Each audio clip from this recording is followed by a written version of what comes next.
Boa noite a todos e todas. Meu nome é Alexandre Trizan. A gente está aqui hoje no último encontro do segundo ciclo de seminários.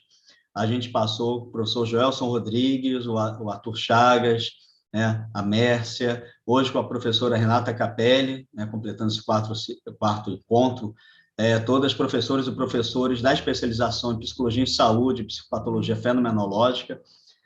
Agradeço bastante a participação de quem já está aqui. A gente está com 75 pessoas.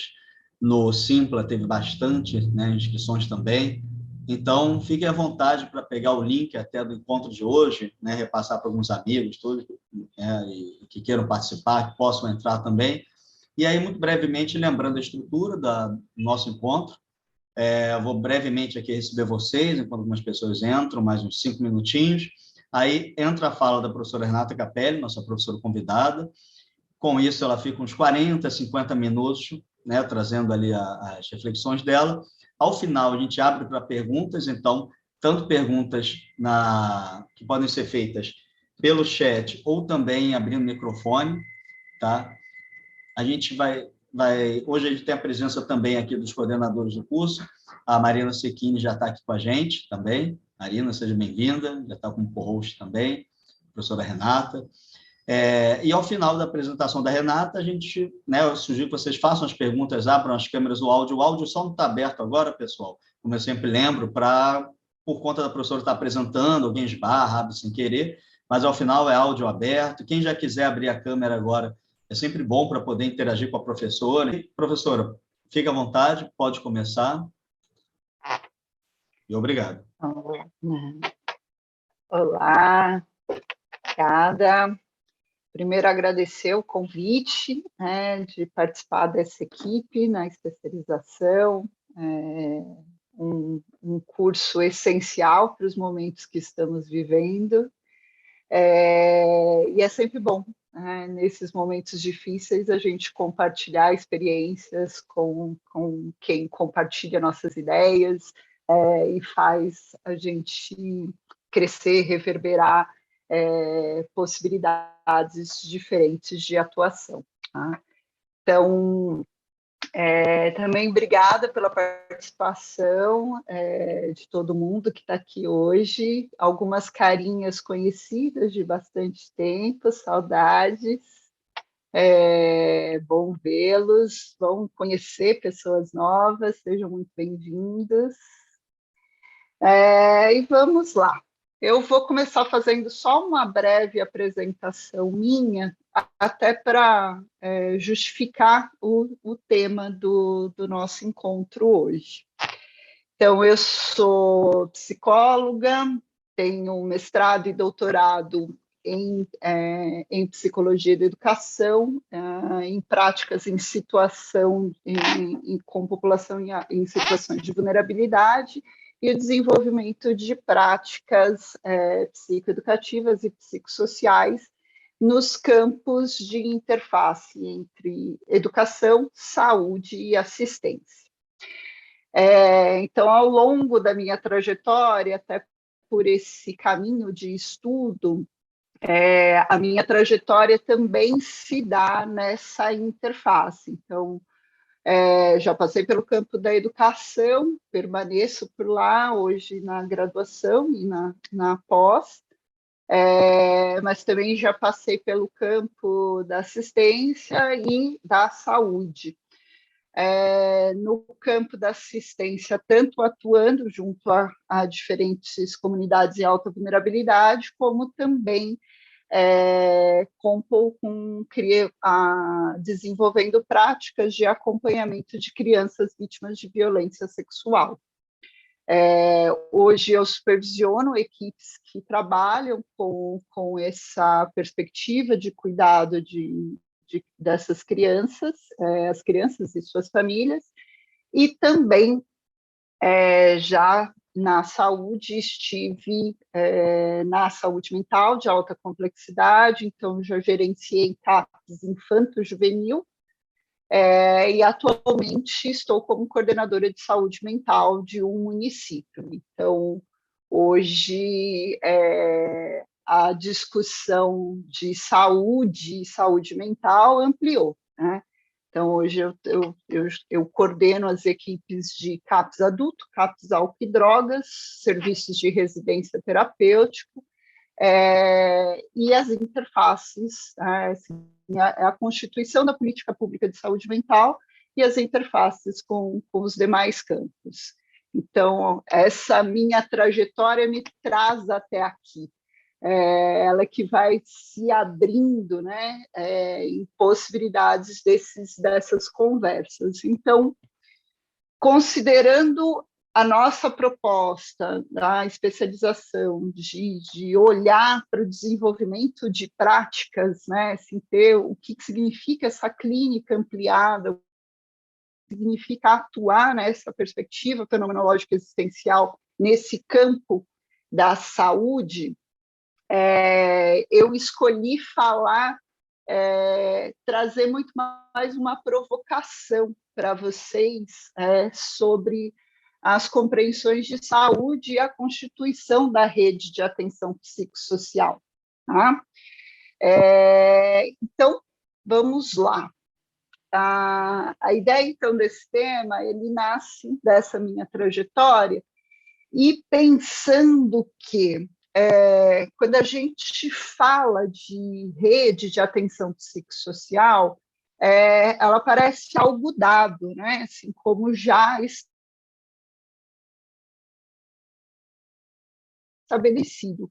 Até porque a atenção psicossocial, que a gente fala muito RAPS, ela é fruto da luta antimanicomial, da reforma psiquiátrica, já vem aí numa constituição, e ela tem um objetivo muito claro, que é assegurar às pessoas com sofrimento ou transtorno mental e com necessidades decorrentes de álcool e outras substâncias o acesso ao atendimento integral e vinculado à rede do seu território.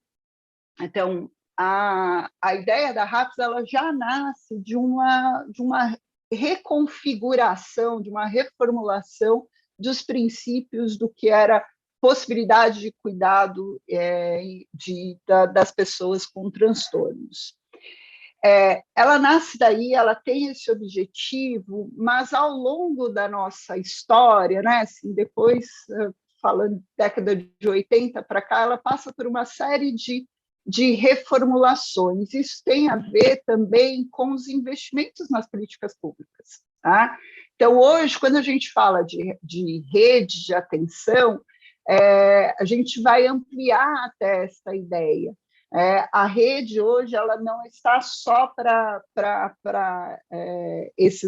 não é só esses usuários com transtornos, eles têm diferentes perspectivas. Então, a gente vai falar da criança, a gente vai falar de adolescente, a gente vai falar do adulto, do adolescente, uso de substância. Então, a gente começa a trazer esses diferentes personagens, esses diferentes usuários, e ela também passa a incorporar uma série de atores.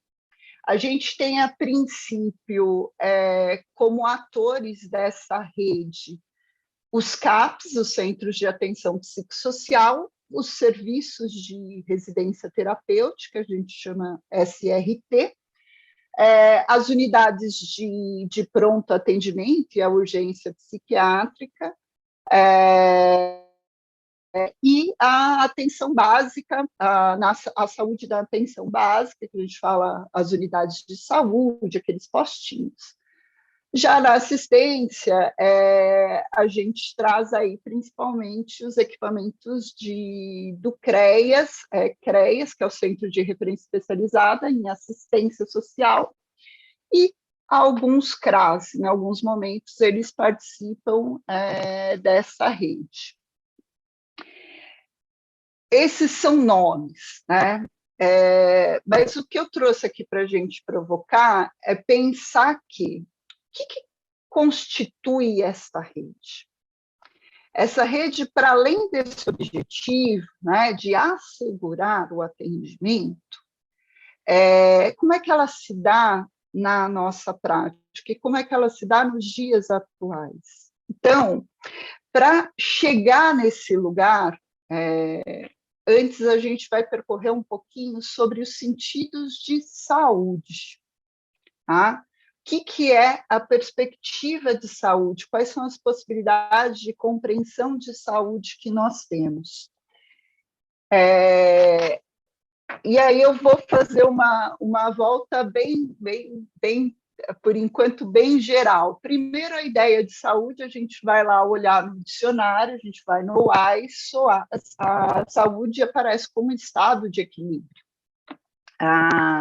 Se a gente vai na ONU, que determina aí alguns rumos de saúde para a gente, ela vai chamar de saúde é o estado completo de bem-estar físico, mental e social, e não apenas a ausência de doença.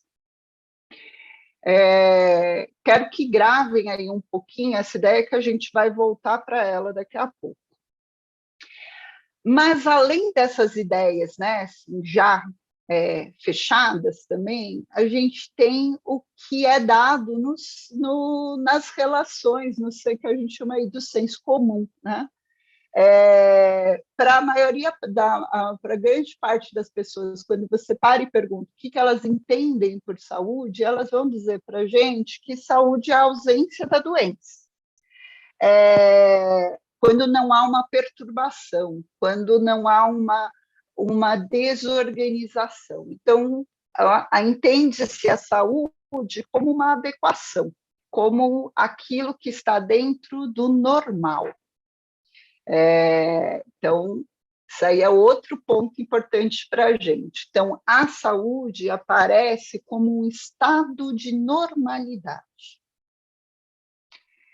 Quando a gente já vai olhando aí para esse ponto, então a gente já vai percebendo que a ideia de saúde que vai permeando as relações é marcada pela dualidade, né? Por esse princípio de que há um ou há o outro.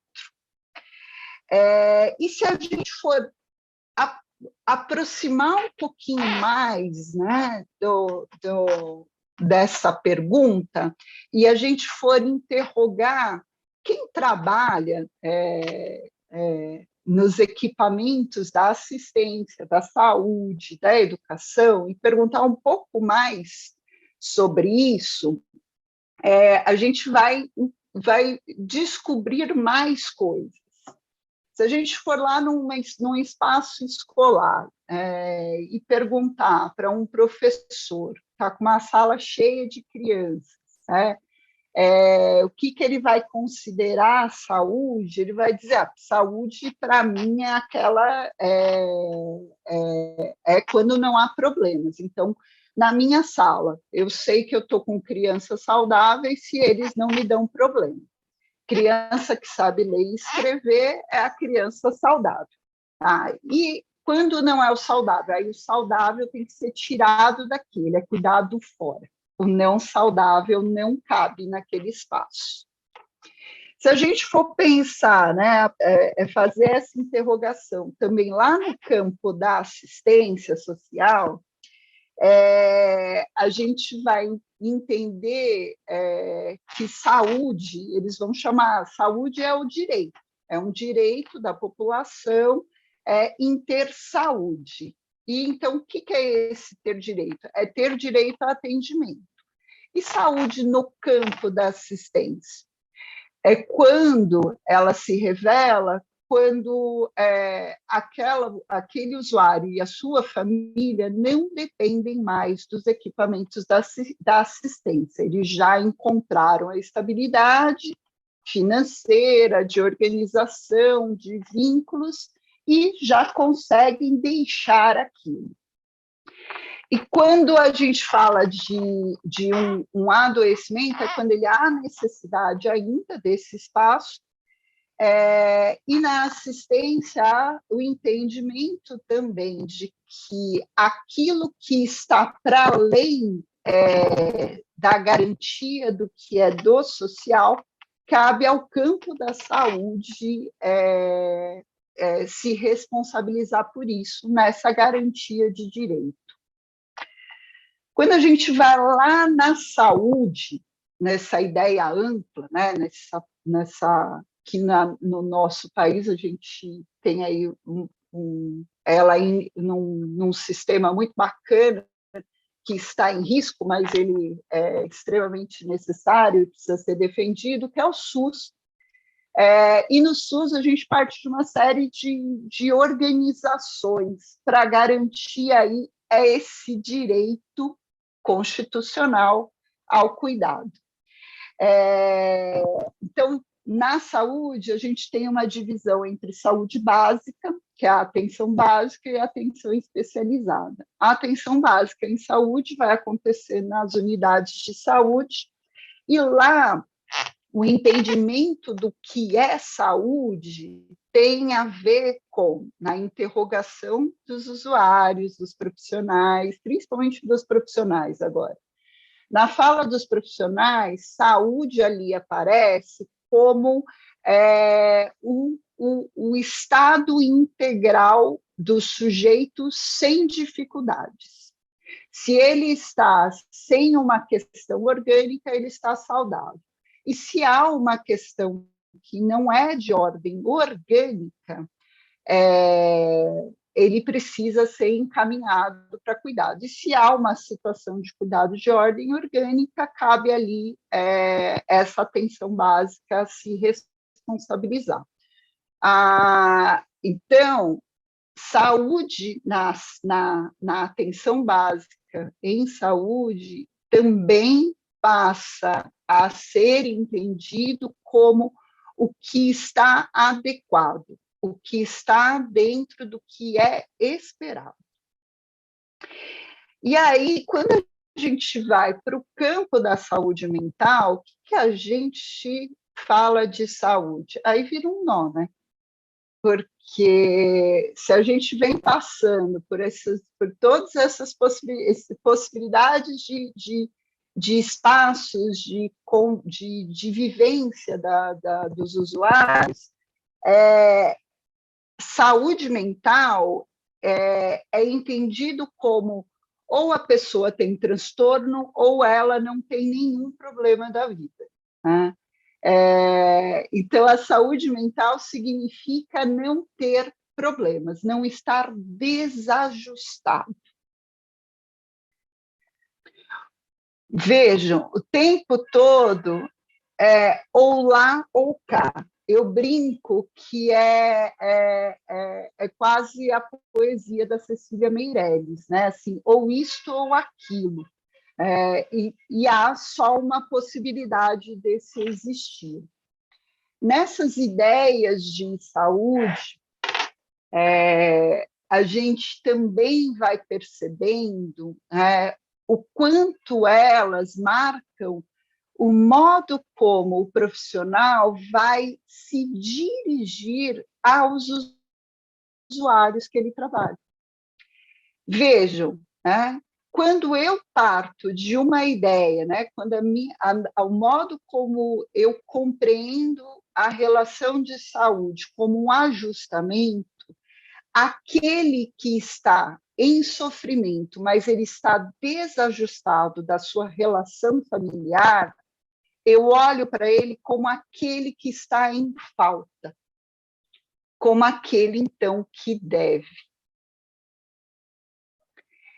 E nessas concepções, esse modo de olhar do profissional tem um significado muito importante no modo como a rede de atenção psicossocial vai se dar em determinados lugares.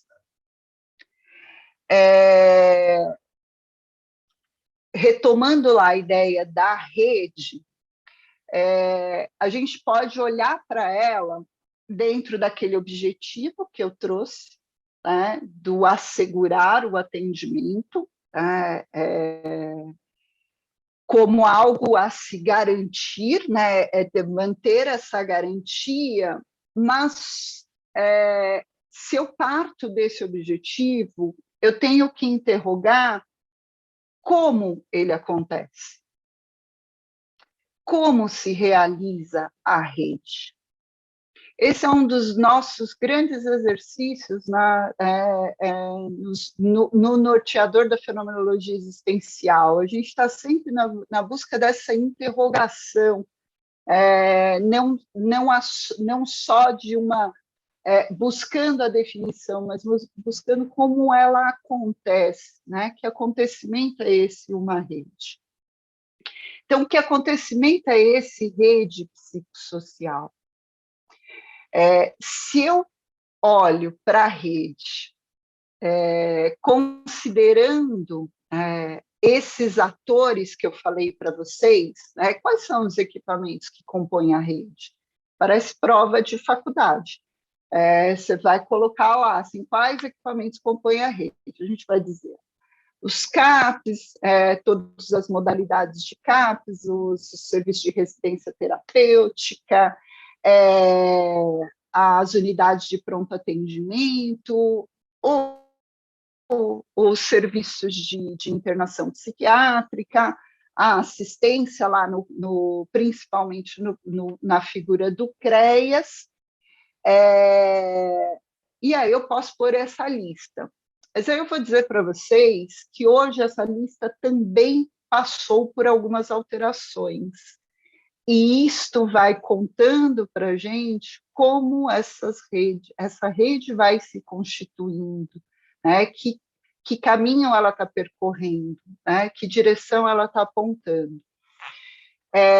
Hoje, nos serviços da rede, a gente, na composição da rede, a gente já tem visto ser acrescidas comunidades terapêuticas e os hospitais psiquiátricos de longa duração, né, de internações de longa duração. E, além dela, a gente coloca alguns atores que são importantes também. Eu vou falar desses dois atores, comunidade e hospital, daqui a pouco, mas vou falar de outros atores que também passam a compor essa rede, que é o espaço escolar, né, a educação, e o judiciário. O judiciário tem também um lugar muito significativo hoje nessa rede. E aí eu já vou explorar um pouquinho isso. Então, a rede de atenção psicossocial, que fala lá de garantir o acesso, ela, para além dessa garantia, como é que ela faz isso? Como é que ela junta esse monte de atores para atuar? A rede, ela primeiro, a gente precisa entender que a rede ela pode ser só o rol de todos esses equipamentos, e nesse objetivo de garantir o atendimento, então a gente pode fazer só uma transmissão de caso.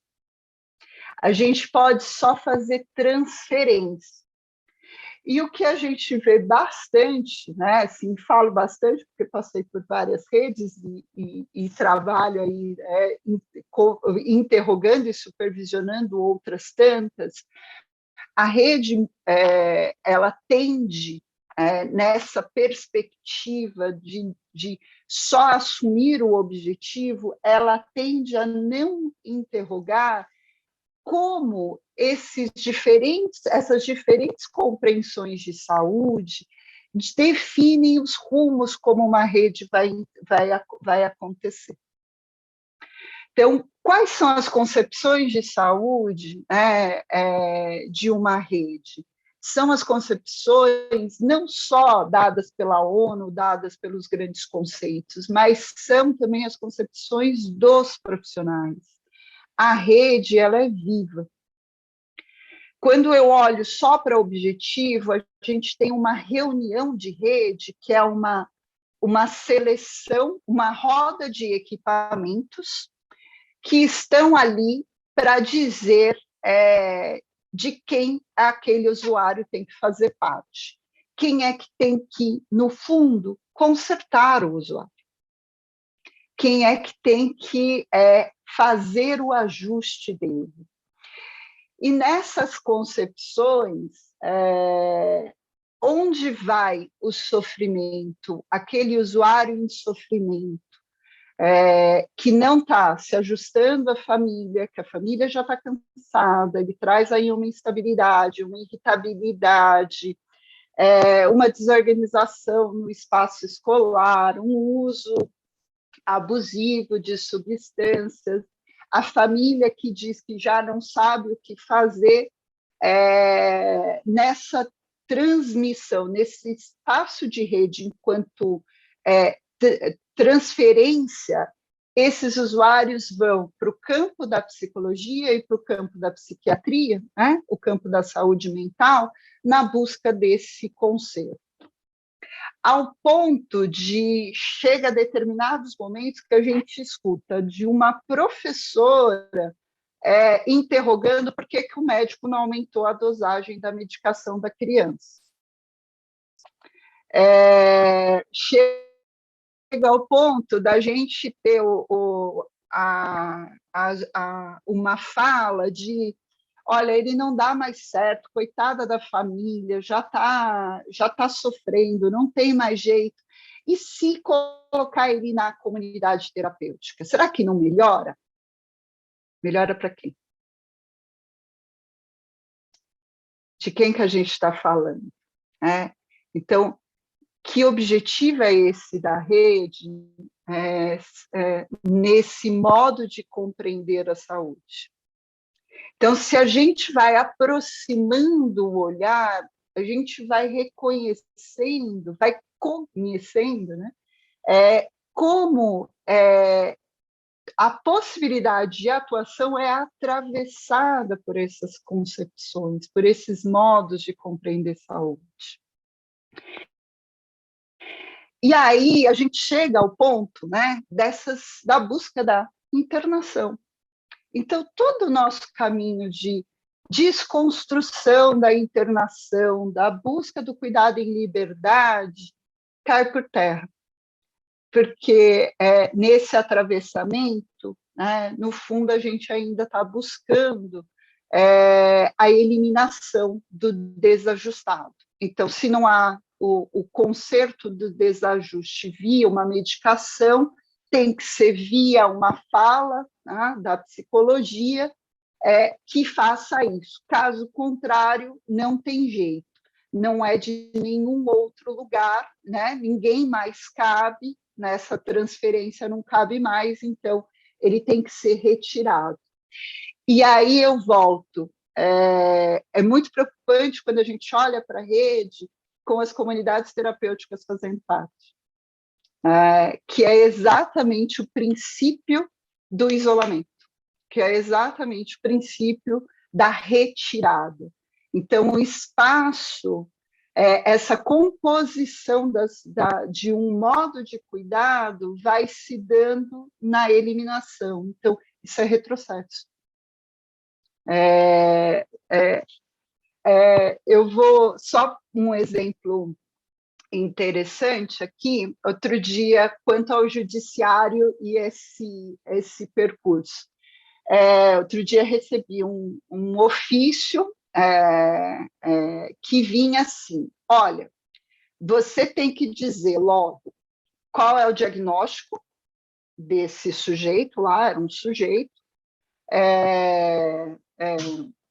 você tem que dizer qual é o diagnóstico dele e você já tem que dizer se ele vai para a internação da internação voluntária, se ele vai para involuntária ou se ele vai para compulsório. E isso num ofício que chega para uma rede. Qual o sentido que está percorrendo esse texto?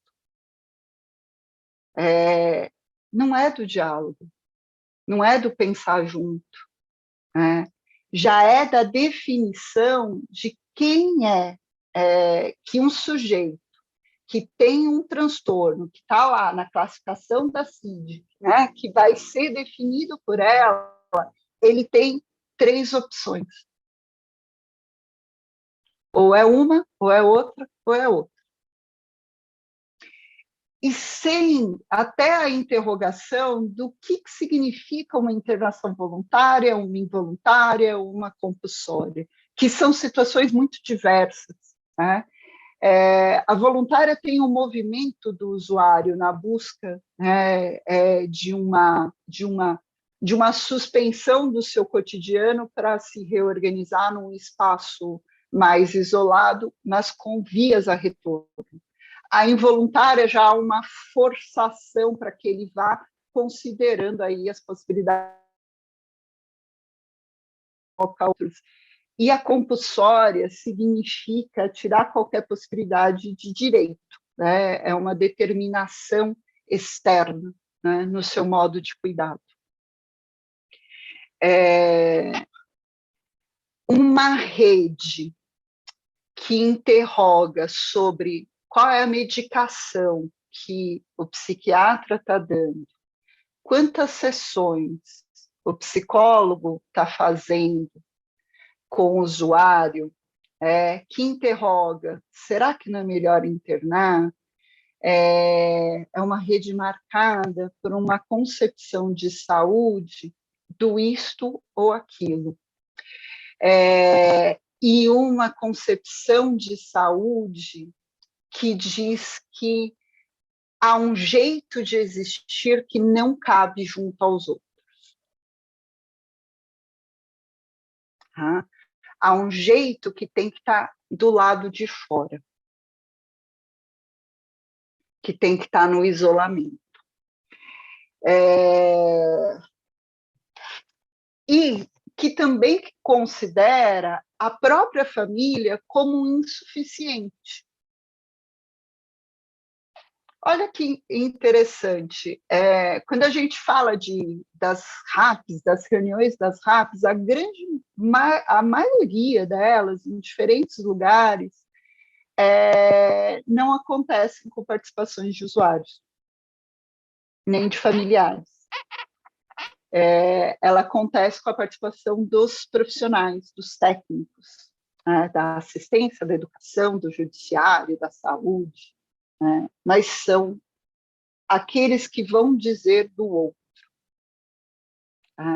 Que modo de cuidado é esse que se mostra nessa ideia de RAPs, essa ideia de rede? E aí eu vou...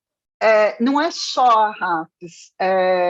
Se a gente ampliar um pouquinho, a gente fala da RAPs na saúde mental, mas toda a rede de atenção, seja socioassistencial, seja rede assistencial, rede comunitária, ela vai passar por uma ideia, por ideias sobre saúde, né? Porque o princípio da constituição de uma rede é de ela servir a esse fim de pensar juntos o como fazer. E o que nós vemos é que essa ideia do pensar junto como fazer, ela se transformou nesse lugar do para onde eu vou transferir o problema. Então, quando a educação chega numa rede, numa discussão de rede, ela também está partindo dessa ideia do o que você vai fazer com esse que lhe dá trabalho na sala. Quem você vai mandar para lá? Que remédio você vai consertar? Então, a expectativa que se tem, principalmente do psicólogo e do psiquiatra, é de que a gente vai tirar alguma coisa para ajustar aquela pessoa no espaço. Então, nessa lógica, a gente mantém a exclusão. A gente continua falando de espaços que não são de uma de um espaço político, pensando política lá como a Hannah Arendt traz para a gente, que é o espaço do pensar junto, né? Onde a gente está na condição de igual, mas é o espaço do pensar aquilo que tem que ser ajustado, né? É a reformulação. E aí, esse é o panorama. E aí eu vou dizer, não se desesperem, porque acho que os princípios da fenomenologia nos ajudam muito a lidar com essa possibilidade, pode sim contribuir, a gente pode trazer contribuições na constituição dessa rede.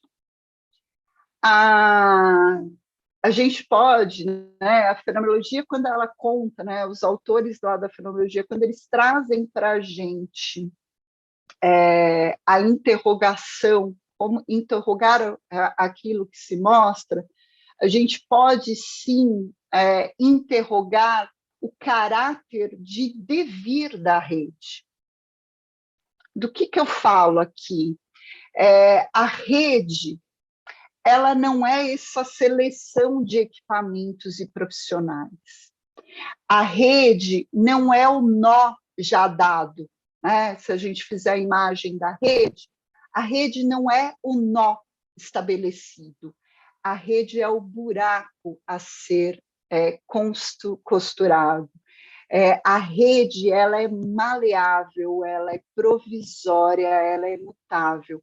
A rede conta para a gente exatamente como se dá o existir nessa provisoriedade, na instabilidade, na insegurança, e que ao lançar-se na interrogação desses modos, das possibilidades do que é saúde para o usuário, é que a gente pode fazer essas costuras dos diferentes modos de cuidado que os profissionais também trazem. E nessa costura de perspectivas é que a gente está constituindo esse modo de cuidado que vai trazer para a gente o que a gente vai buscar lá com Boss, com Heidegger, do que é saúde. Saúde é um estado de liberdade, é a possibilidade do poder realizar, do poder realizar-se em liberdade. E o estado da não-saúde, né, o adoecer, significa a privação, né, a restrição. E nessa perspectiva do que saúde como o que está para ser aberto, a gente vai olhar para esta rede e vai provocar de que esse poder realizar ele precisa ser criado, ele necessita da criatividade, da plasticidade e da permeabilidade. Então, a possibilidade de cuidar daquele em sofrimento não passa pela eliminação, mas passa por esse espaço em aberto da rede em que todos nós, atores, agora sim, atores da rede, não equipamentos, não técnicos, mas sim atores, possam pensar como, junto a esse usuário, que também é um ator da rede e precisa estar no pensar sobre seus modos de cuidado, quais são as possibilidades de criar um modo, né, de se realizar. aí a interrogação não é mais entre profissionais, mas esse usuário, que era um caso a ser trocado, ele volta a ser reconhecido na sua condição de humano, né? Na sua experiência de saúde e restrição. Até porque, ao falar de restrição, a gente não está falando de ausência de saúde, a gente está falando daquilo que não está possível de ser acessado. Mas a gente não está eliminando a possibilidade de saúde, a gente está olhando para esse sujeito, né, num engessamento, né, num congelamento que pode, sim, vir a ser visto por outros ângulos. E aí a importância de olhar que o nosso trabalho, trazendo essa perspectiva para esse campo da saúde mental, possibilitar a ideia principal de saúde como tarefa de existir. Ela não é ausência, ela é tarefa. Ao existir, né, a condição de ser lançado implica olhar para essa condição de saúde. O que significa saúde? Saúde é a nossa possibilidade de existir, seja ela fragilizada ou mais em potência de realização, né? Essa não potência como potência no que ele pode fazer aqui, né? O que está possível para esse usuário. Então, o trabalho da rede passa a ganhar outra dimensão.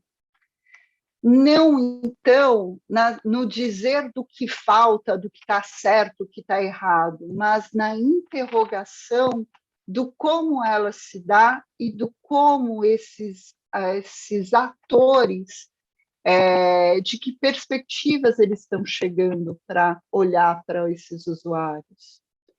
A contribuição que a fenomenologia vai nos trazer é exatamente do interrogar. Interrogar a rede, interrogar outros profissionais, não é silenciar, não é sair com uma série de casos para fazer agendamentos, mas é do estar na provocação de qual o sentido da presença daquele caso naquele espaço. Quais são as possibilidades de cuidar? Quais são as possibilidades de criar que eles, usuários, e nós, profissionais, temos nas diferentes situações? Então, nós também somos afetados nessa perspectiva de olhar a constituição da rede de cuidado para além do nome que ela tem, né? Mas como essas relações vão nos atravessando e o que a gente vai fazendo com isso. Quais são as nossas perspectivas de saúde? Onde estão os nossos cansaços enquanto profissionais? Como junto a esses diferentes atores, a gente também traz à tona os enfrentamentos necessários diante dos desmontes das políticas públicas.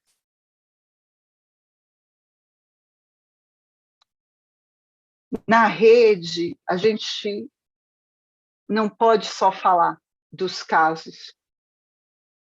A gente tem que reconhecer que a ideia dessa rede ela é um espaço de criação, de possibilidades de cuidado, né, que sim precisam garantir a realização desse existir em liberdade. Da liberdade de todas as formas, não só nas internações, mas também da liberdade daquela criança em poder ser de um modo que não cabe nos modelos pré-estabelecidos lá, em todas as ideias que o professor tem do que é uma criança que pode estar na sala de aula ou que tem que estar na sala da direção, ou que tem que ir para o CAPS. Olhar para estas diferentes formas é algo que é a fenomenologia que nos ensina. São os autores que percorreram diferentes caminhos, mas que hoje, como parceiros, eles nos ajudam a estar lá na prática, né? Que significa estar na prática. Como é que eu trago essa ideia de saúde enquanto a realização do existir para este lugar, exatamente na interrogação. Como fazer isso? Não é uma tarefa simples, né? Mas é esse movimentar que se inicia na pergunta de quais são os modos de compreensão que estão permeando, transpassando aquele encontro. Isso é um pouco que a gente também, só já finalizando aqui, essa é o caminho que a gente vai percorrer ao longo dos nossos encontros na especialização. Que caminhos a gente pode, que possibilidades são essas, né, de intervenção e atuação, para além de dizer tá bom, tá ruim, vou abandonar o trabalho, não aguento mais, como é o que mais acontece no campo da saúde mental. O campo das políticas públicas é o campo de maior rotatividade de profissionais.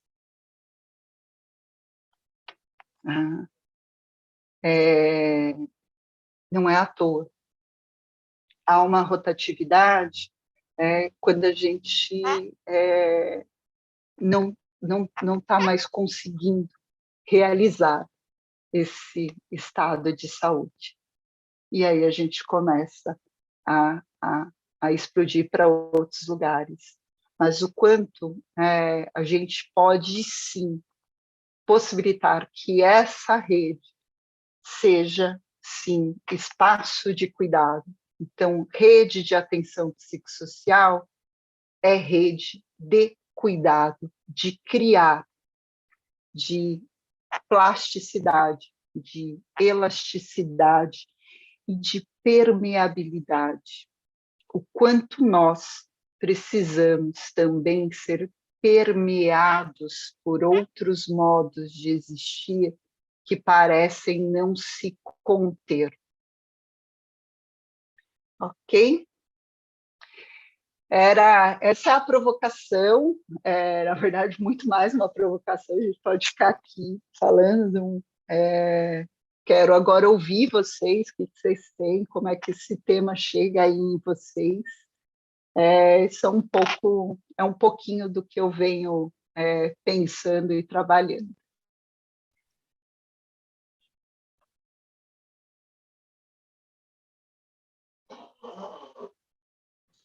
Renata?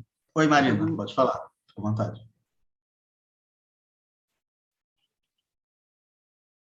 Acho que a Marina está sem som, ou sou eu? Não, Marina, não estamos te ouvindo. Aqui está aberto o microfone. Agora fechou. E, pessoal, a gente já vai para o chat ali ler as perguntas, alguém, se quiser escrever, não escreveu, ou quem escreveu ou não escreveu, se também quiser falar a pergunta, já já eu vou habilitar aqui os microfones.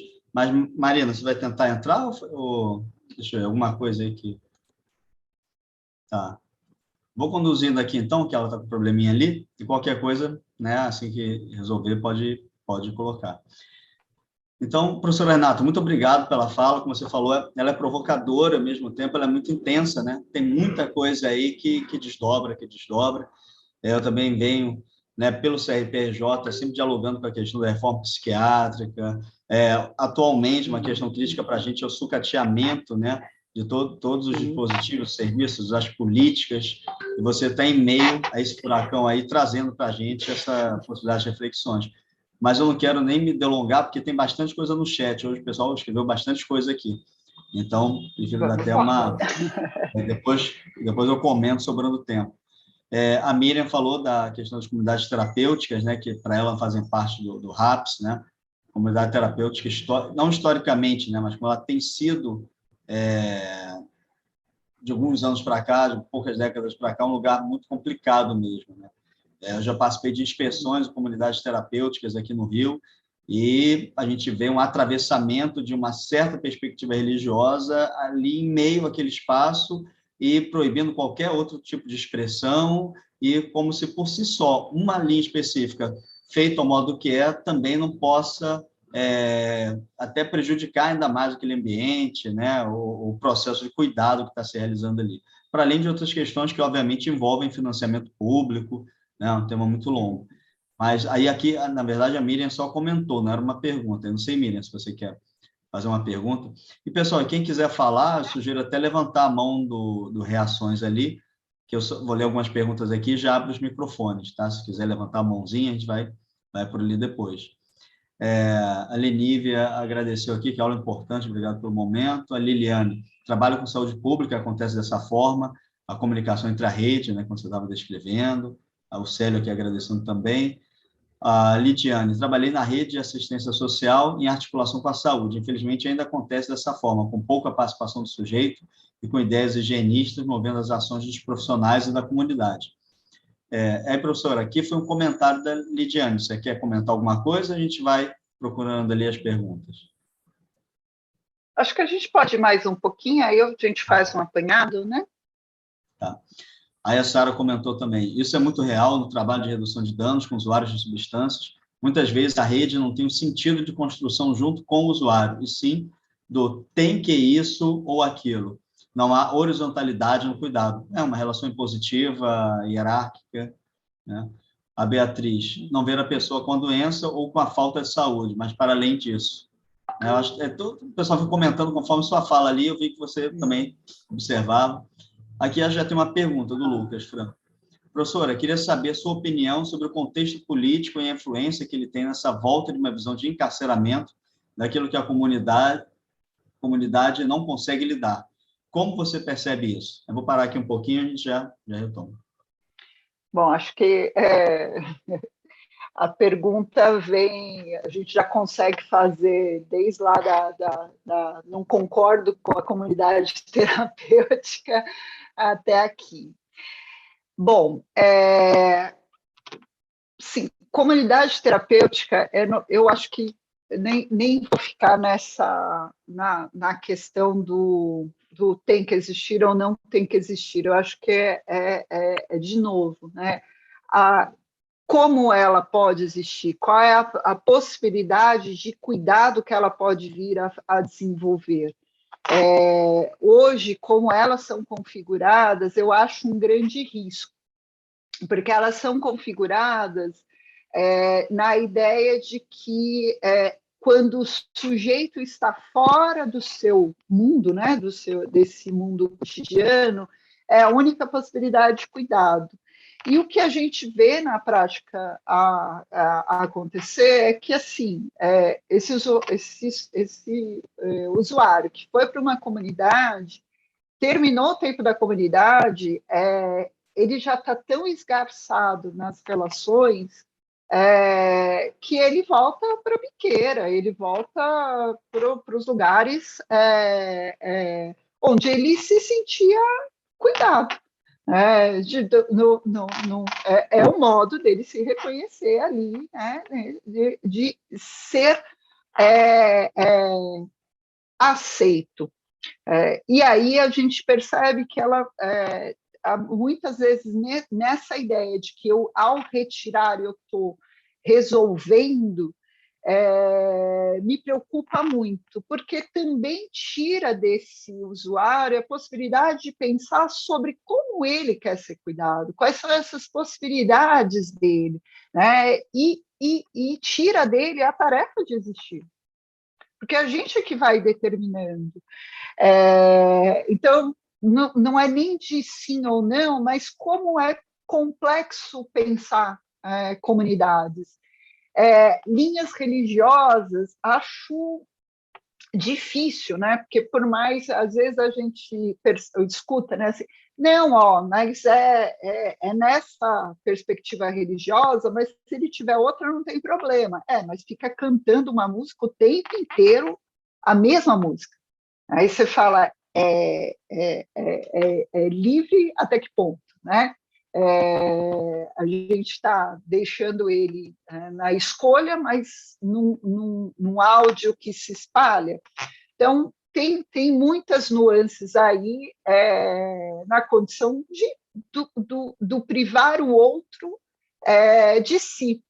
E, às vezes, eu fico achando que ela vira quase férias para quem está do lado de fora, né? Férias para os equipamentos, férias para a família, né? Assim, é o espaço do vamos para o descanso, vamos nós descansar e deixa ele lá. Então, ele entra numa relação como eu falava, desse objeto a ser determinado para onde vai ou como vai. O risco atual. Grande. A gente está num momento muito delicado, porque a gente está no sucateamento dos equipamentos, é um sucateamento evidente. Saiu há pouco tempo uma pesquisa pela Asbram, que ela traz que se a gente só colocar, né, a condição da inflação, desde do congelamento dos repasses de financiamentos para a saúde, e principalmente para a saúde mental, só considerando, então, desde 2016 que a gente está nessa, até agora, a gente já está 30% a menos. Então, não só a gente não tem um repasse, né, um aumento desse repasse, quando a gente já está em defasagem. E isso implica diretamente no como as possibilidades de cuidados vão acontecer. Não dá para a gente esquecer que saúde mental, eles são os campos que, na ideia de política, aí sim, de política partidária e as eleições, elas são um campo que vai dizer desse volume de pessoas que vão votar de determinada forma ou não, né? Ela vai dizendo. Mas a saúde mental, ela é um campo de maior negligência. As pessoas não têm interesse em saúde mental, porque saúde mental é aquilo que é o ruim, é isto, aquilo. Quando está tudo bem, eu posso estar explodindo por dentro, mas se por fora ninguém está vendo, eu estou ótimo. E aquele que traz aí uma fragilidade é aquele que está em falta, né? Que deve, que não tinha que continuar, que não serve a estar, porque ele não é o forte. Ele o que está a falta. Então, a saúde mental não é ponto da maior parte dos programas políticos. Então, sim, estamos num grande risco, porque é mais fácil a gente colocar dentro de espaços. Assim eu não vejo, é a higienização, mas assim também me dá uma sensação de que eu estou fazendo alguma coisa. Porque ao olhar para esse outro, né, numa desorganização motora, numa agitação psicomotora, numa fala delirante, como eu não vou entendê-lo, então eu não quero ele perto de mim, porque ele põe em questão as minhas possibilidades também de realização, de existir. Então eu não quero. E aí há o grande movimento de que é melhor, então, por que não cuidar no espaço? Ele já está assim mesmo, não tem solução. E como não vai dar solução imediata, não há essa mudança, né? Não é igual dor de cabeça, você toma dipirona e pronto, deixou de ser esquizofrênico. A criança não é autista. Como a gente fala de condição de existir, não tem essa solução que esse consumo quer. Então, a gente vai na lógica da exclusão. Então, deixa para lá. É mais fácil a gente voltar para os grandes hospitais. Então, sim, estamos num risco muito grande. Legal, professora. Mesma lógica da comunidade terapêutica, por vezes tão distante dos grandes centros, onde o sujeito com as questões de uso abusivo de álcool e outras drogas, ele não vai mais cair na rua, na porta da igreja, no quarteirão, no bar, ele está longe, né? Que está longe, não aparece, né? Então, e se não aparece, pronto, já não é mais questão. Aí o que acontece lá já não é da minha conta, afinal de contas, ele escolheu estar lá, né? Aí a gente também faz o uso da ideia da escolha perversa, né? Como castigo, né? E seguindo aqui nas perguntas, como eu falei, pessoal, a lista de chamadas já foi lançada, está no chat, posso colocar de novo, quem está aí talvez só ouvindo.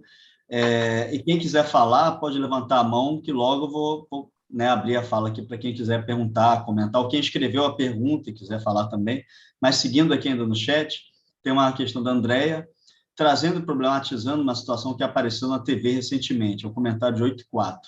Trazendo e problematizando uma situação que apareceu na TV recentemente, sobre uma pessoa de 13 anos que matou os pais e o irmão e não parece abalado, não apareceu abalado por isso. E tem como justificativa porque os pais tiraram o celular dele e o jogo. A questão com as notas, né? Tirou o celular dele, jogou fora porque as notas estavam baixas. Aí, André, se você quiser comentar, porque isso aí pode ter sido um comentário durante a fala da Renata, né? Não é bem uma pergunta, acho que foi mais um comentário, né? Aí aqui o Renato agradecendo, ó, fantástica reflexão. A Ana Freire, acho que é um comentário também. Provocação mais que necessária, Renata. Muito obrigado. Se apresenta como um grande desafio pensar modos de cuidados possíveis dentro de um sistema que se dá muitas vezes como dado, mas que pode ser um espaço com possibilidade de criação de novos pensares, novos modos de cuidado. Não ser um depósito de pessoas, né, de gente, né, mas um espaço de possíveis, né, de outros possíveis. O Renato aqui mandando um abraço, está com saudade. Muita gente com saudade de você, muita gente teve aula em 2013, 2014. O pessoal está em peso aí, legal, obrigado. A Carol comentou, penso como é árduo trilhar esse caminho de enfrentamento, abertura e criação na rede, pois tem sido, na minha experiência, mais seguimos.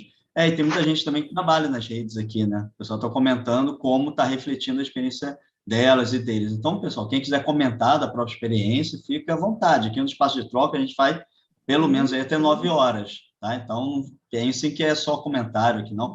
A gente utiliza o Zoom exatamente para essa troca, senão no YouTube daria quase essa dinâmica. Então, fiquem bem à vontade. A Nelma, que fantástico ouvir a Renata falando, excelentes palavras, mega saudades. A Natália Zorro, boa noite. Como articular a rede trabalhando em consultório particular, onde muitas vezes profissionais não sabem nem sobre multidisciplinariedade, nem noção da saúde como um todo, dicas, né, que ela está pedindo. Quer comentar, professor? Olha,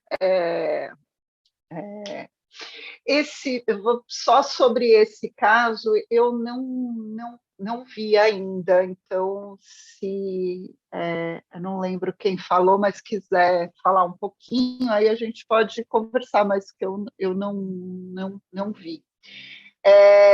Sobre quem está do lado de fora, né? Como é que a gente entra?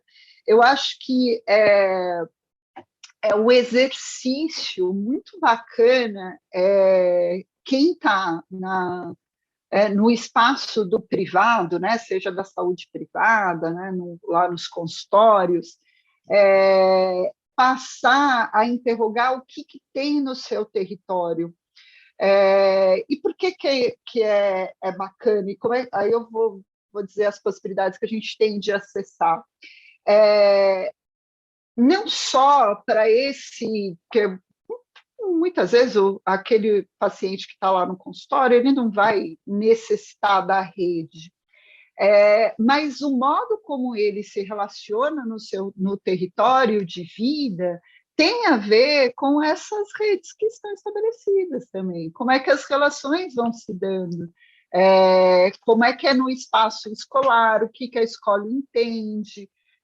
O que a assistência social entende? Como é que são as condições dos equipamentos de saúde? Então, ter um conhecimento desta rede, para quem está no consultório, é fundamental, porque faz a gente entender como são as possibilidades que esse meu paciente tem por onde ele circula. E, às vezes, a gente fica lá no consultório batendo cabeça com situações que, para quem está nas políticas públicas, parece um pouco mais ágil. Não é que é dado ágil, mas parece um pouco, principalmente nas situações de violência.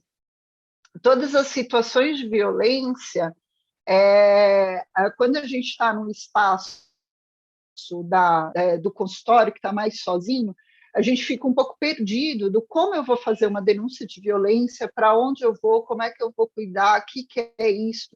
E se eu se eu me aproximo de entender qual é o território que eu estou, qual é o território daqueles usuários, entender território, eu também vou entendendo quais são os fluxos que eu tenho, que estão a meu favor, numa necessidade de uma denúncia, de um acompanhamento, de uma orientação.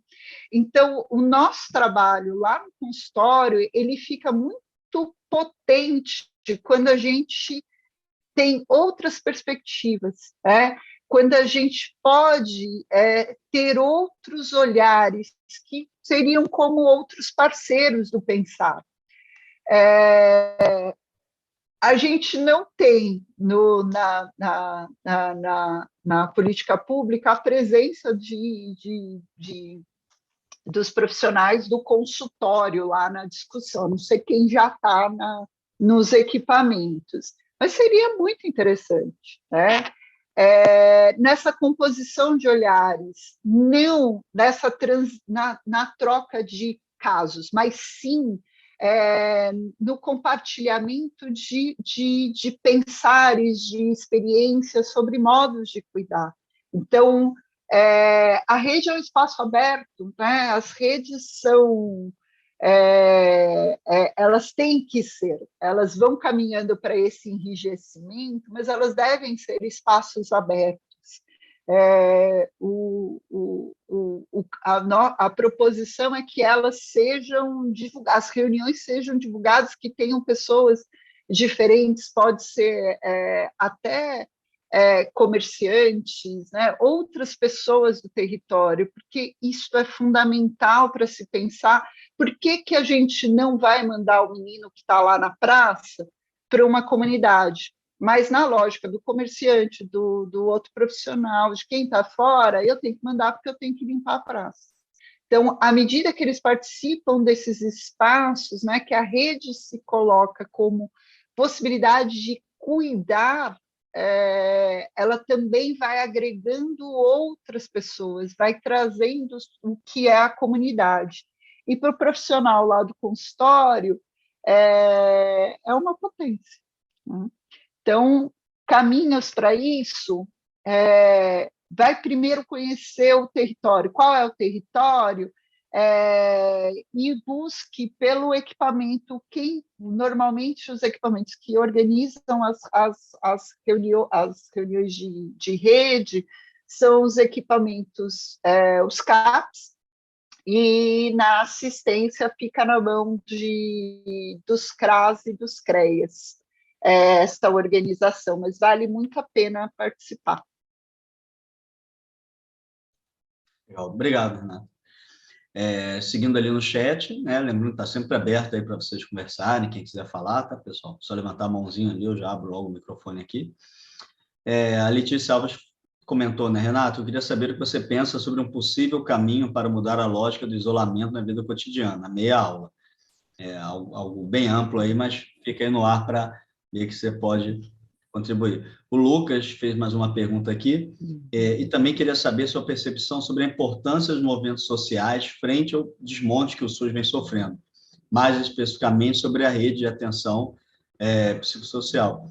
Tem toda a desqualificação dos movimentos sociais, né, e criminalização dos movimentos sociais, mas só vou ler mais um pouquinho, tá? A Raquel agradeceu aqui o tema abordado. A Lidiane, muito bom, professora Renata, feliz de assistir a aula, tá agradecendo aqui a honra, que foi sua aluna também.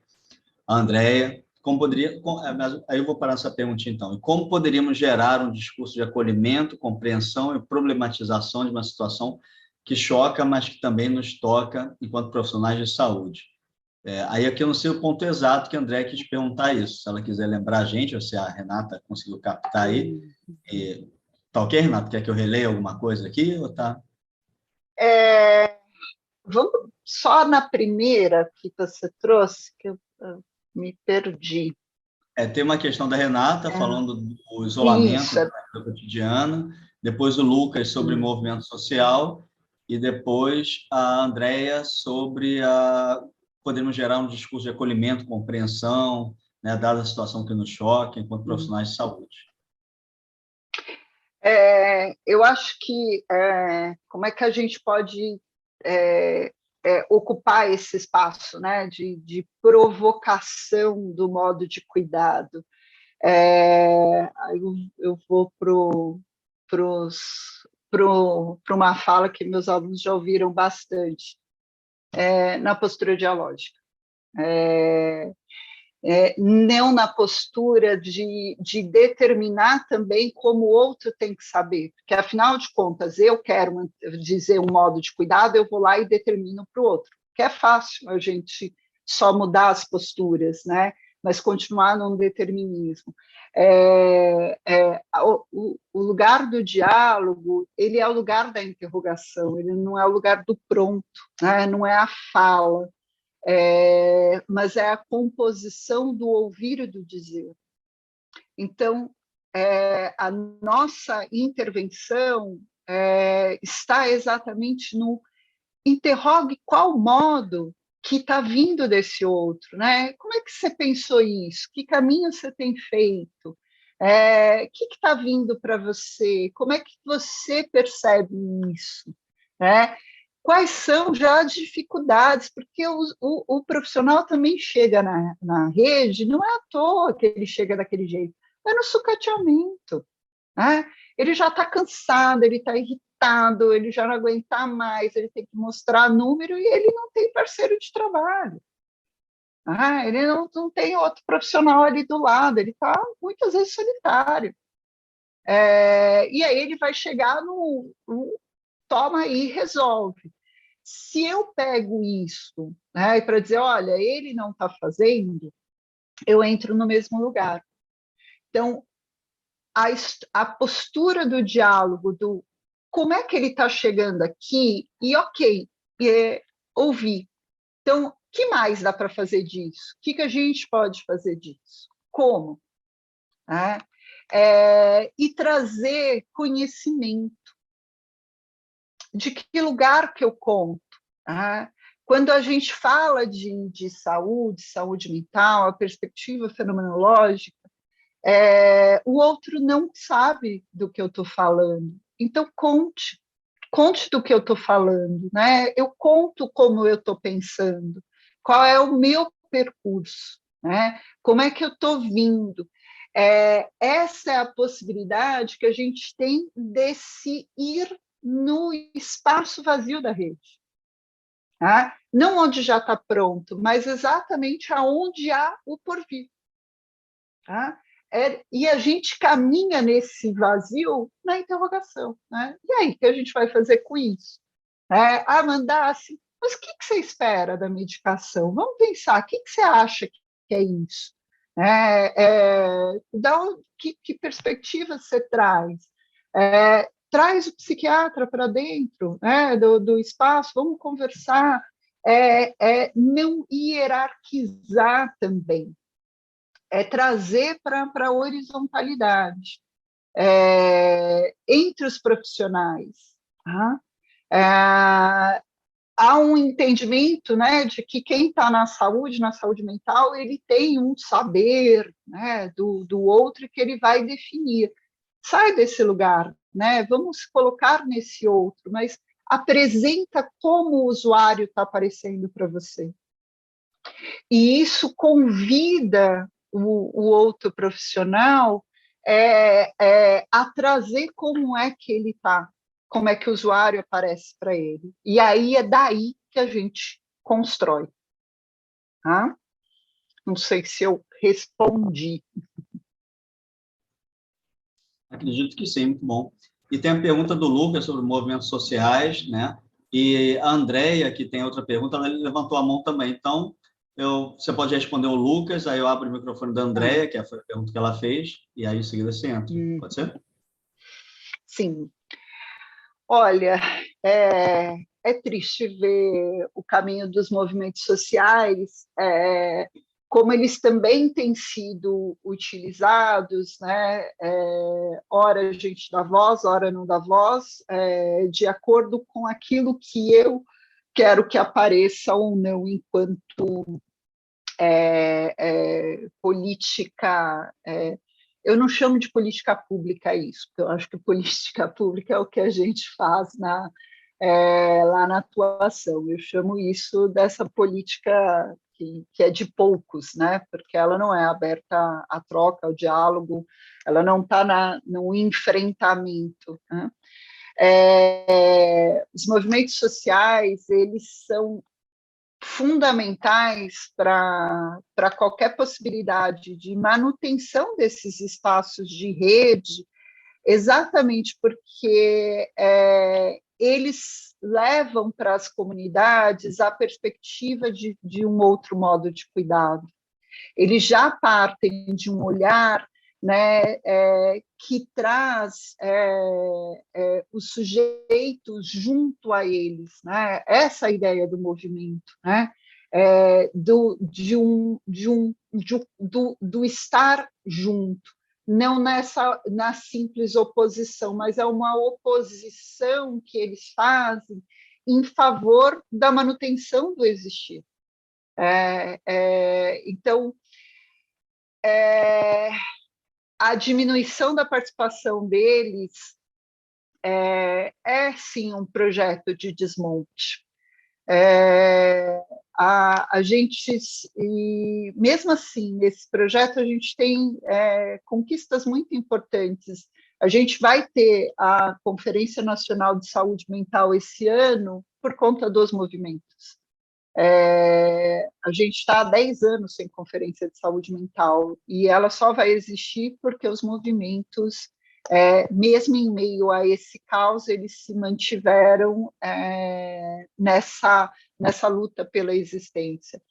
Então, os movimentos, eles são nossa possibilidade de lembrar que a luta é pelo existir. Legal, obrigado. Pedi para a Andrea ativar o som dela, mandar uma mensagem. Oi, Andrea, pode falar.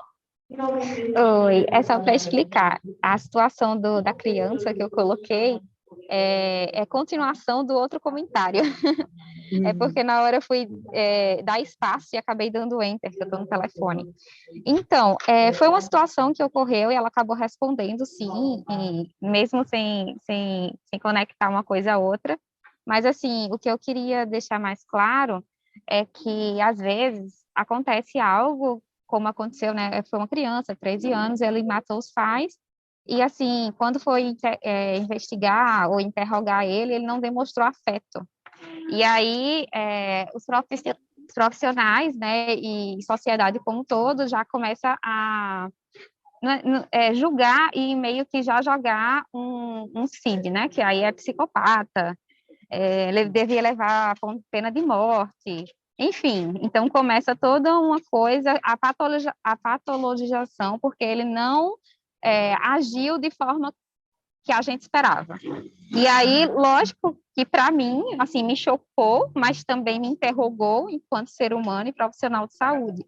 Então, acontece situações assim, isso foi só um exemplo, né? Mas acontece diariamente e a gente se interroga, né? O que houve, o que aconteceu, como compreender, como levar uma atitude e um diálogo de compreensão numa situação que nos choca também enquanto seres humanos, sabe? Então, é isso, é mais ou menos isso que eu quis perguntar. André, acho que você traz já um ponto para pensar como é que a gente lida com isso. Primeiro é reconhecendo que a gente se choca. E que também a gente fica, né, nessa desestabilização, né, que as certezas que a gente construiu do dia para a noite, porque a gente vai construindo algumas certezas, e aí a gente vai desmontando elas, mas a gente vai fazendo algumas, né? Elas também caem, né? Assim, e é só essa possibilidade de reconhecer que eu não tenho uma resposta, é o começo de um modo de cuidar. Falar disso nos meios de comunicação tendem muito a essa definição, porque há aí uma compreensão de saúde como aquele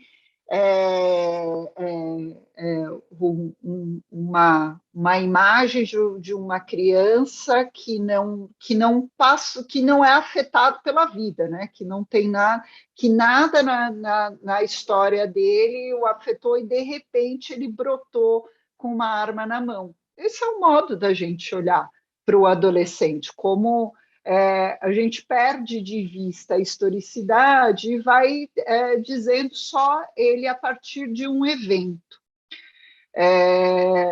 Então, as mídias elas tendem a ficar definindo. E aí, para isso, a gente já tem as caracterizações nosológicas, né? A gente tem lá, e aí quem olha para ela direto, para a caracterização, vai ver só uma seleção de sintomas. E aí é só você juntar 2, 3 sintomas e pronto, você encaixa um monte de gente. O espaço de pensar o que aconteceu com esse menino, esta família, não vai no espaço de uma definição, primeiro de um sintoma ou de um transtorno, mas vai ser de recuperar a possibilidade desse sujeito de olhar para esta história e de compreender, se responsabilizar por aquilo que aconteceu, não só esse único evento, mas pelo acontecimento que ele né? E como é que eles foi se dando até esse momento. Então, acho que a única possibilidade de cuidar daí é se a gente estivesse lá com ele. Então, quem puder, né, quem estiver lá com ele na proximidade é que vai conseguir criar esse modo de compreenderam o que aconteceu e criar novos modos de existir a partir de algo tão marcante, que é a morte desses pais, né? Legal. Obrigado, Renato. Andréia, ok? Vai seguindo aqui, qualquer coisa você ou qualquer pessoa pode comentar, tá? E estou com eco aí. A Júlia agradeceu também a aula. A Tamires aqui falou, no interior sinto muitas dificuldades em manter um trabalho antimanicomial. Ainda a primeira alternativa que trazem como possibilidade é a internação, e há muita pressão em manter desse modo. Tá? Eu vou ler só mais um pouquinho, Renata. Aí você guarda isso aí. A Raquel Calixto, professora, você poderia repetir a frase do início da aula sobre o que seria saúde / estar saudável? Foi uma frase que marcou bastante desde o início da aula.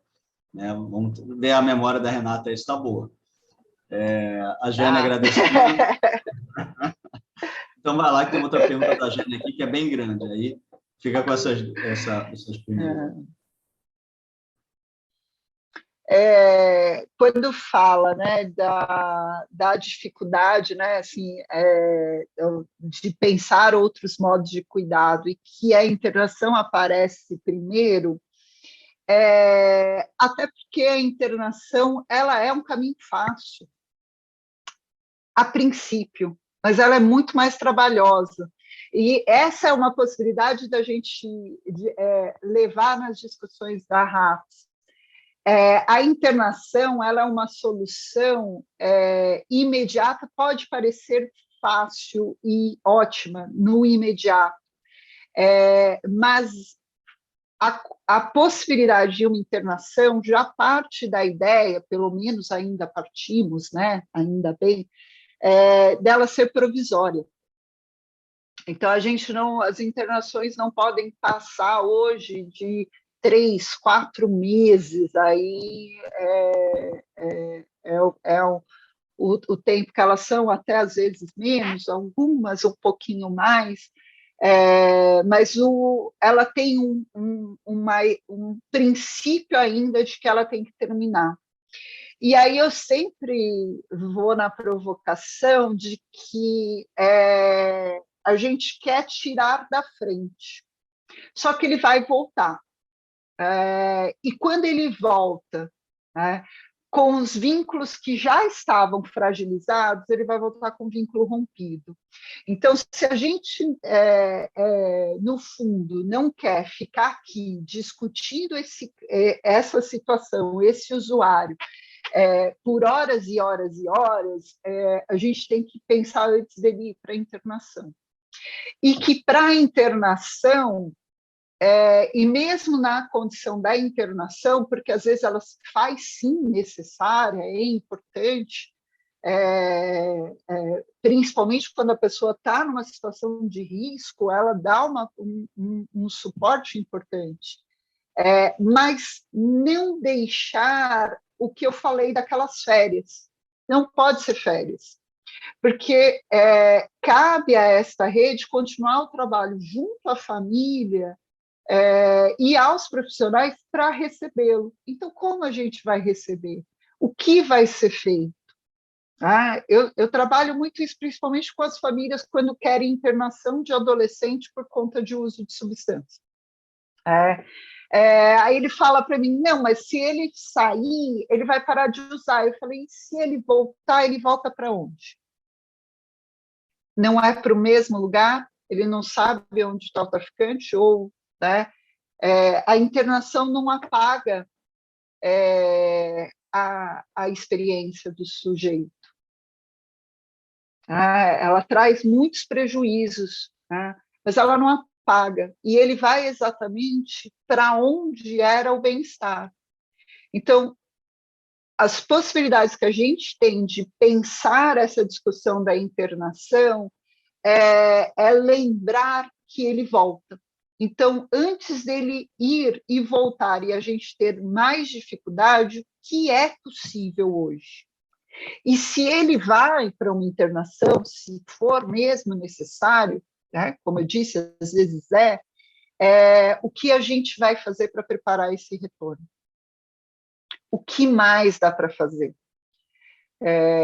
Vou dizer para vocês, acompanhei muita internação compulsória, né? Vejo muitas acontecerem, porque são atravessadas, porque não passa pela decisão, né? Às vezes já vem de outro lugar, a família leva para uma comunidade paga, né?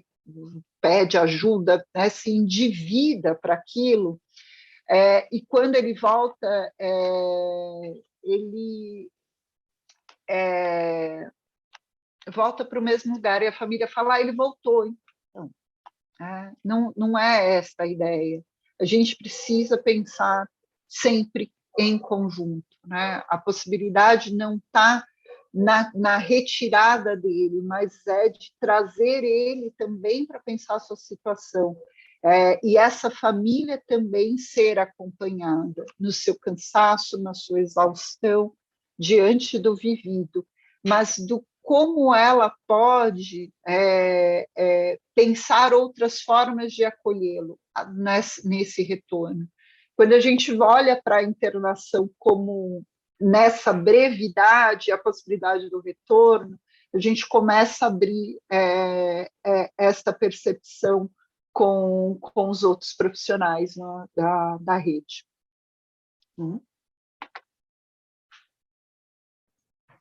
Professora Renata, antes de ler a pergunta da Vanessa, tem uma pergunta aqui, cadê agora?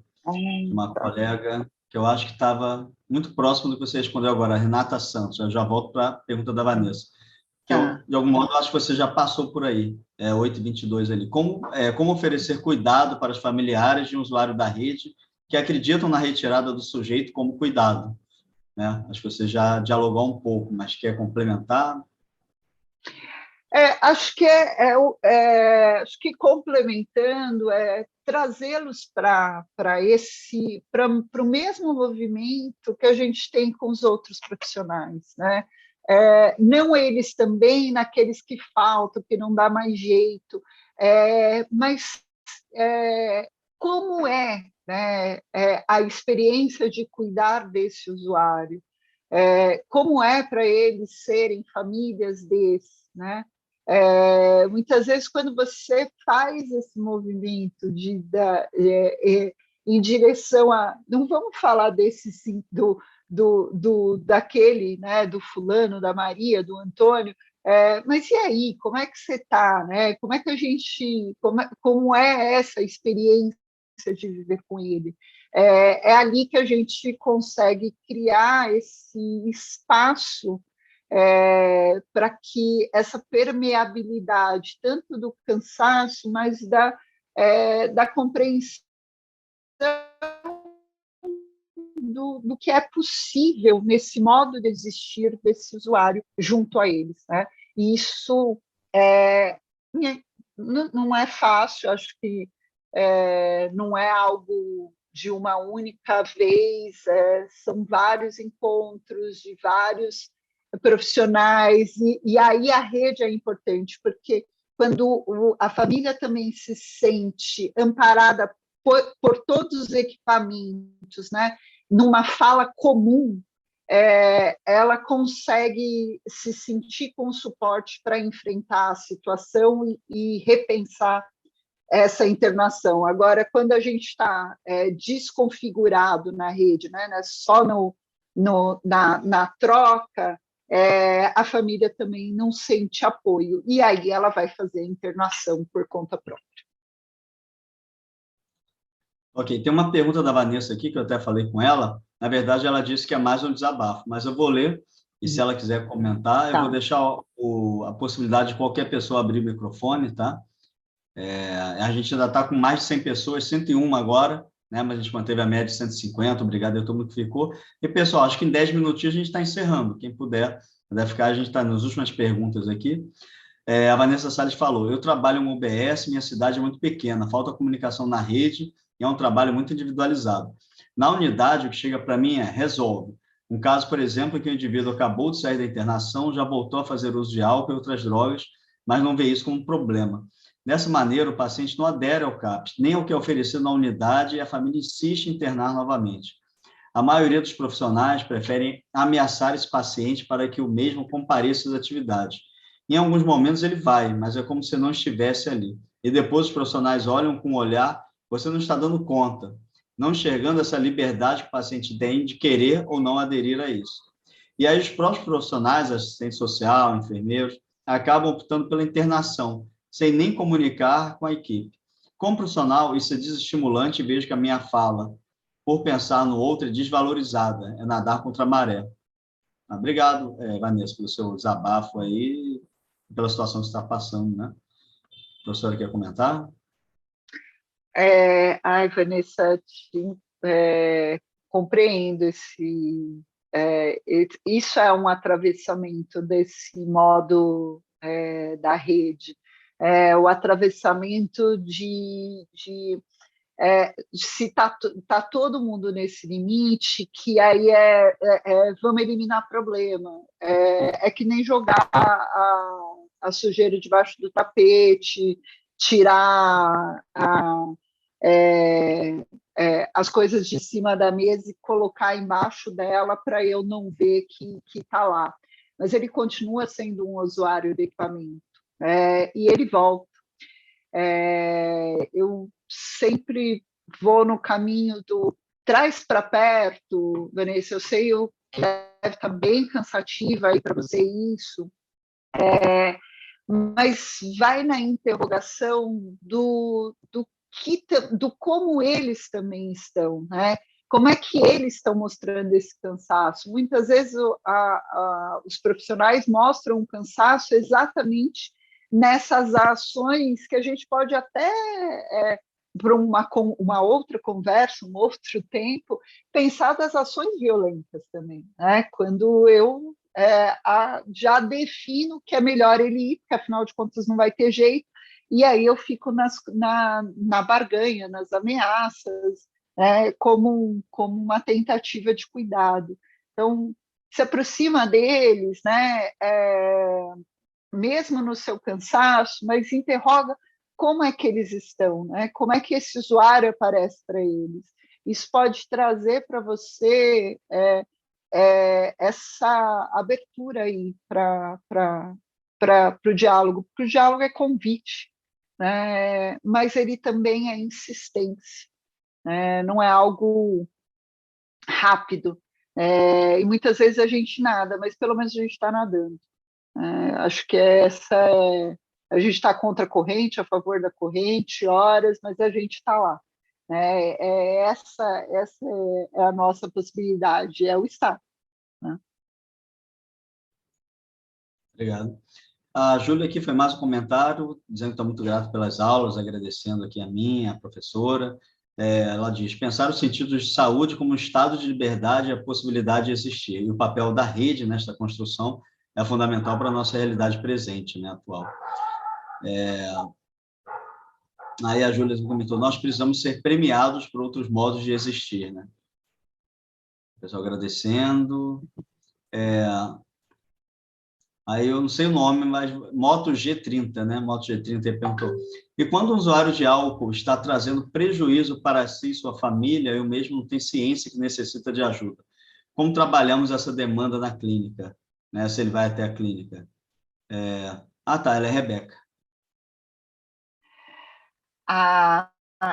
Rebeca, esse é o sonho, né? Quando o usuário saca que há algo ali que ele não se encontra, né? O modo como ele está se mostrando, mas que ele não é a roupa que serve nele. A gente tem muito para fazer, exatamente trabalhar em cima disso, né? Dessa percepção que ele tem. E aí sim, eu entendo, se ele fala da internação, você tem exatamente toda a possibilidade de discutir com ele a que serve, como serve, o tempo, o retorno, o que significa, Então, você tem muita coisa aí para trabalhar, né? Trazer a família para perto, né? Se houver essa possibilidade, trabalha junto à família, junto com ele. Acho que há uma ampliação, né? Quando quando o usuário percebe, ele consegue se perceber nesse modo como ele está cuidando desse existir numa fragilidade, você tem muita coisa aí para fazer. Tá? Mas traz ele para esse lugar do não do dizer o que ele tem para fazer. E acho que mais do que dar opção, você pode isso, você pode aquilo, é que ele traga essas possibilidades. Você está lá exatamente para ajudá-lo a criar essas possibilidades. Né? Esse é o modo do cuidar em saúde, né? que a gente traz, né, nessa perspectiva da fenomenologia. Legal, obrigado, Renato. Só tem mais 2 perguntas aqui, aí eu acho que a gente encerra com elas então, e a Marina, nossa coordenadora aqui, entra também para a gente encerrar. Pessoal, só mais 5 minutinhos, então, acho que a gente fecha. E tem uma pergunta do Alexandre Fernandes: projeto terapêutico singular, mito ou realidade? Né? E a Arlinda fez a pergunta: cara, Renato, obrigado por sua reflexão e provocação. Me parece que o termo cuidado, como tem sido utilizado na RAP, se aproxima por demais do conceito de medicalização, como processo e não apenas uso de medicamentos. Nesse sentido, gostaria que você comentasse o que pensa ser o papel da fenomenologia na desconstrução desse cuidado, caso você concorde com essa minha perspectiva. Digo desconstrução desse cuidado porque me arrepia o fato de pensar em Heidegger, o sentido do cuidado utilizado, apropriado pela e na RAPS. E mais, lamento que o paciente, cliente usuário, encontre, neste sentido, uma autodefinição de seu estado de saúde, alguém a ser consertado pela medicalização. Lembrando, quem quiser abrir o microfone, quem quiser comentar, né, a própria pessoa que perguntou aqui, a Arlinda, fica à vontade. Vai lá, Renata. E, pessoal, no final, eu vou falar do sorteio dos livros que vão ter pelo Instagram, de uma campanha que a gente vai abrir. Falei no início, mas vou falar também, e a gente encerra, tá bom? Bom, projeto terapêutico, mito ou realidade? Boa provocação, acho. Acho que ele não é mito, mas acho que ele não é realidade dada, ele é sempre em construção. A gente tende a pensar projeto terapêutico singular como o papel que a gente preenche. Assim, então, tá aqui as tarefas que o usuário tem que fazer para a semana. Quase tarefa escolar, né, que a gente acaba vendo na ideia desse projeto terapêutico. Eu vou dizer que, para mim, ele é uma possibilidade quando a gente reconhece ele como projeto, né, como aquilo que está em aberto. E aí, o quanto nesse estar em aberto cabe trazer todos esses atores da rede, não para pensar o que ele deve fazer, né? Ou o que a rede deve fazer, mas a gente precisa mudar a perspectiva para trazer o que você pode contribuir. Como você, equipamento da assistência, da educação, como você pode contribuir? Como você contribui diante de uma situação difícil? Que outras experiências você teve? Acho que o projeto terapêutico singular é singular enquanto usuário, mas ele não é lista de tarefas. Acho que ele é mais trabalhoso, sim. Por isso que eu acho que ele não é nenhuma realidade, acho que ele é sempre em construção, ele é o espaço vago a ser preenchido sempre junto a esses atores. Bom, da Arlinda, né? Como é que era mesmo, Alexandre? Perdão. Também no final aqui do chat. É praticamente a última pergunta. É a última pergunta, na verdade.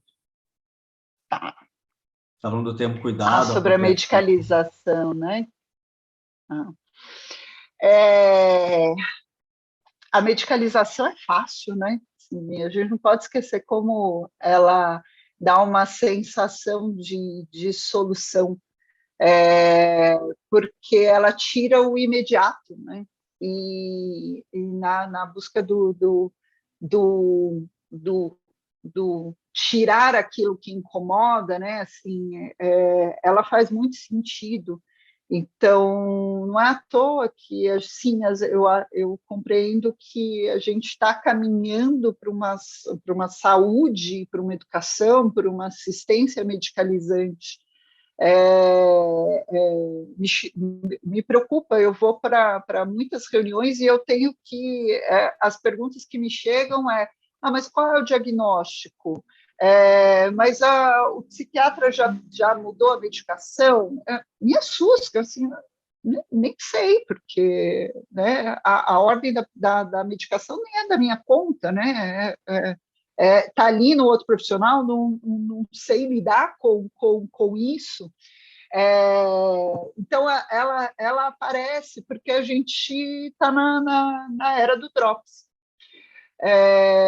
Agora, se a gente também problematizar alguns fatos importantes para a gente saber, a maior parte das pessoas que buscam os equipamentos, as farmácias, né, buscam equipamento para falar de um transtorno, de um sofrimento, pegam a medicação, elas param de tomar em pouquíssimo tempo. Aquela medicação que elas pegaram normalmente para um mês, né? Assim, a medicação é dada para um mês, 3 meses, fica parada. Muitas vencem, eles devolvem. A gente lá no município a gente tem a devolução de medicamentos. A maior parte deles são dos medicamentos dos psicotrópicos, principalmente para as ansiedades, porque há uma ideia de que, ao tomar o remédio, há uma transformação de quem eu sou. E aí, ou a pessoa não sente nenhuma mudança e ela fala, eu desisto, eu vou buscar de outra forma, ou ela toma, melhora e ela segue. Essa pessoa que toma, melhora e segue, ela está no modo de cuidar, que ela reconhece naquele momento que não é a interrogação que vai mobilizar, mas é só essa anestesia. Mas é um jeito. Acho que cabe aí a gente pensar essas outras possibilidades para além da medicação, mas ele está, sim, né, numa possibilidade de cuidar de si, quando ele toma e resolve, não quero olhar para o resto que está aqui. Agora, esse que deixa de tomar quando ele não percebe o efeito, esse até eu acho que ele é alguém que me preocupa mais, porque ele vai sempre o caminho é a busca de algo que seja mais forte, e é aquele que vai tomando outro, que vai tomando, aí vai pegar o remédio da vizinha, vai pegar o da filha, vai pegar o de não sei quem, e que vai constituindo, né, o seu modo de cuidar, não na escolha do não olhar, mas né, é uma escolha de olhar para o existir sempre num filtro do dopado, né? Sempre no filtro do ao menor sinal do sentir, eu escolho o não sentir, eu escolho me retirar de mim mesmo, né? Então, acho bastante preocupante.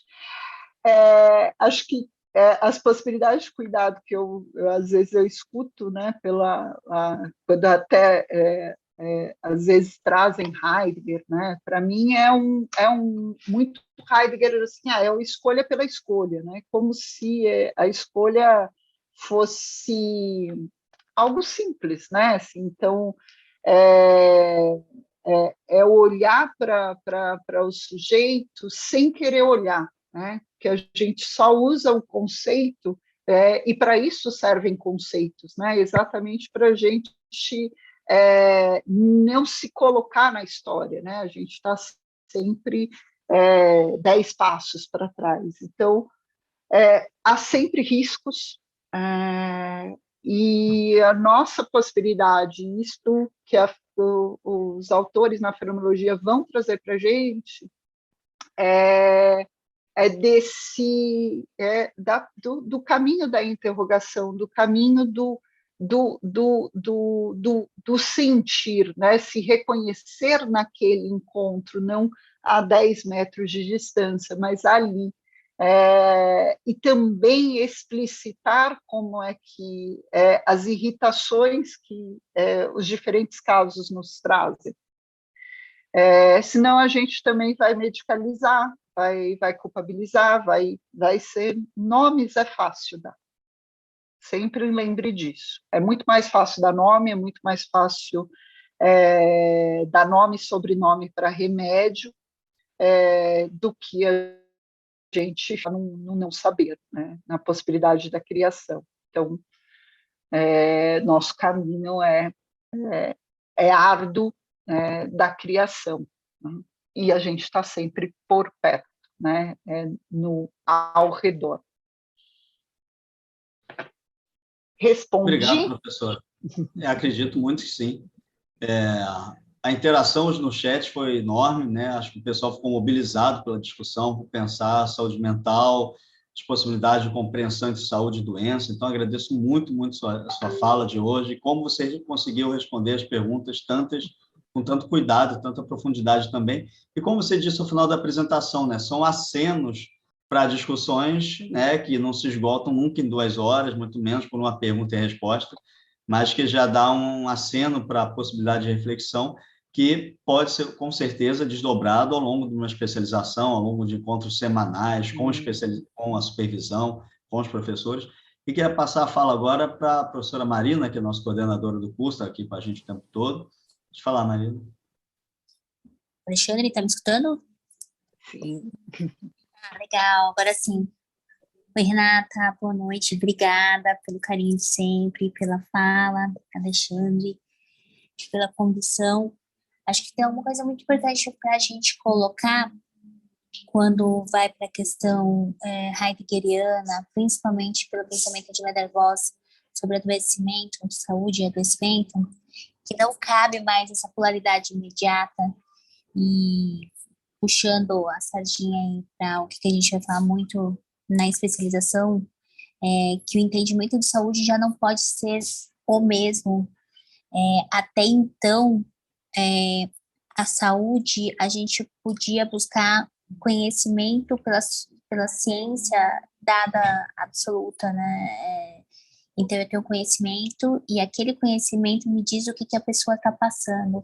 A Rê fala isso com o maior cuidado quando traz essas questões finais sobre a questão do medicamento.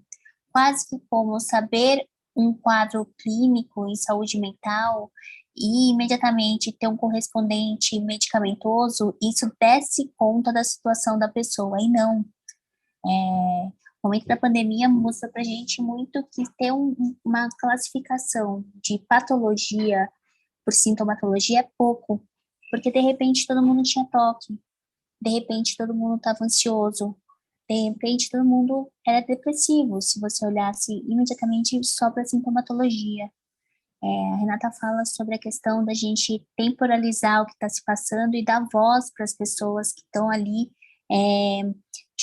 sofrendo com aquilo que o Voss fala muito bem a partir da leitura do Heidegger, que é do estreitamento de mundo.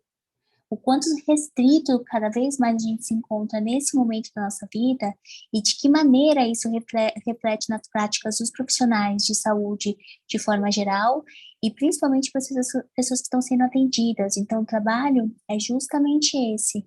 Só tenho que agradecer a parceria aí, estava aqui fazendo uma conta rápida, acho que 12 anos, né, Rê, que a gente, de uma forma ou de outra, se esbarra, e é isso aí. Um grande beijo. São os encontros sempre bons, né, Má? Muitos anos permeadas nessas discussões, né? Que bom. É isso aí. É isso, a Marina trouxe gente maravilhosa aqui que eu estou conhecendo também, bem melhor agora a cada semana, e agora a Renata. Então, Renata, agradeço muito, muito pelo encontro de hoje, a Marina por trazer tanta gente legal, capacitada, inteligente, simpática, gente que a gente tem que encontrar, mesmo que virtual, nesses tempos que a gente está passando, né?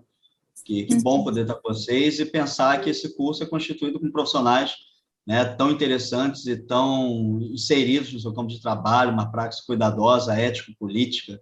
Isso é bem, bem satisfatório. E, pessoal, agora a gente vai encerrando, lembrando que os certificados vão ser enviados entre hoje e amanhã. As lives, esses encontros, melhor dizendo, alguns já estão na página do YouTube, outros vão entrar. Teve bastante agradecimento, professor, aqui a você, a Renata, a Eliana agora botou também. Obrigado, professora Renata, e todas as pessoas envolvidas para esses encontros que hoje fossem possíveis. Excelente aula, grandes reflexões. Sim, teremos ainda o terceiro ciclo de seminários, que vão ser mais voltados para especializações existencialista sartreana, que vai ser no mês de maio para junho, e de fenomenologia existencial, fenomenológica existencial, provavelmente entre julho e agosto. Né? Outros ciclos de 4, 5 encontros gratuitos também pela ferramenta Zoom, com os professores do curso. Então, pessoal, a ideia é que a gente possa estar se encontrando o máximo possível, e pensando e refletindo e se acolhendo também nesses espaços. E em breve, se não amanhã, no máximo até o final dessa semana, também vai ter uma campanha no Instagram para divulgação e sorteio de livros, seminário Zoli com tradução do Casanova, Ser e Tempo do Fausto Castilho e outras obras também. Então, acompanhem lá no Instagram, que tem bastante coisa ainda por essas semanas e meses. E passo a fala para a Marina ou para a Renata, nossa professora convidada aqui hoje, e a gente encerra. Novamente, obrigado e até a próxima. Eu só queria agradecer o carinho, né, as palavras, e agradecer principalmente a participação que faz pensar. Muito obrigada pelas perguntas. Acho que dessas perguntas vou ficar com elas aqui, que eu acho que essa é a potência dos encontros, né? Quando a gente consegue sair com mais perguntas, né? Então, espero que vocês saiam com mais perguntas, né? Porque eu saio daqui com bastante perguntas também.